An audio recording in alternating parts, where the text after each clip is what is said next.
This is David Elijah, prophet, preacher, and financial fire starter.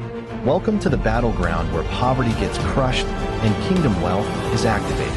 This ain't hype, it's heaven's economics, raw and unfiltered. If you're tired of lack and ready to rule, you're in the right place. This is the sound of breakthrough. This is David Elijah. So the first thing that a lot of us must understand why our prayers are difficult is maturity. Now, I know this is not what you expected to hear, but listen, you understand how maturity plays a huge role in getting your prayers answered and ultimately unlocking your blessings. First and foremost, everybody loves good things, even children, especially children. For instance, if you ask a child, what do you want to be when you grow up? Say, I want to be a medical doctor, I want to be president, I want to be this, I want to be that. If you ask that same question to an adult, they might not have as flashy answers as the kid. You know why?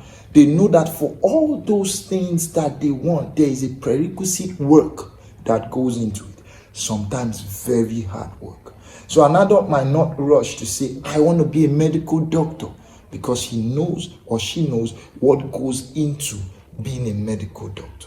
So also when we come to God, we want to be great, we want to be known here, we want to be known there, we want to drive these cars. The first thing God is looking at is, are you mature enough to handle those things you want? Many people don't know that one of the things that has made their prayers not to be answered is maturity. Let me tell you something. Sometimes, if you're mature enough, you don't even need to pray for it. It will just flow to you. Yeah. When you're mature enough to handle some certain level of blessings, you will not need to ask God in prayer. You will see those things. Have you heard of some pastors that said, I never prayed for a car, I never prayed for this, I never prayed for that? Actually, they grew into it. I can have a father that has so many cars in his garage, more cars than he can drive, right?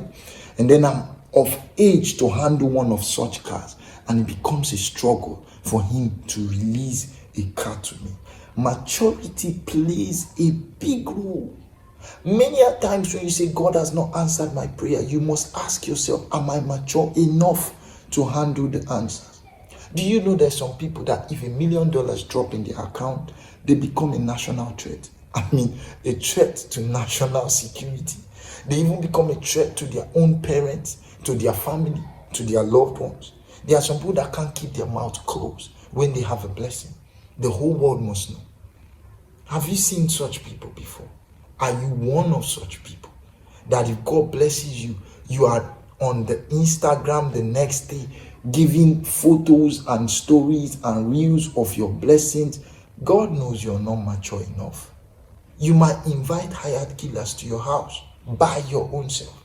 So maturity plays a very, very important role. And how do we measure maturity? That's the next question we're going to be answering. How do we measure if you're mature enough to handle the blessing you're trying to unlock? So in this next episode, we're going to find out how to measure maturity and also grow in maturity. Surprisingly enough, it is not difficult to be mature.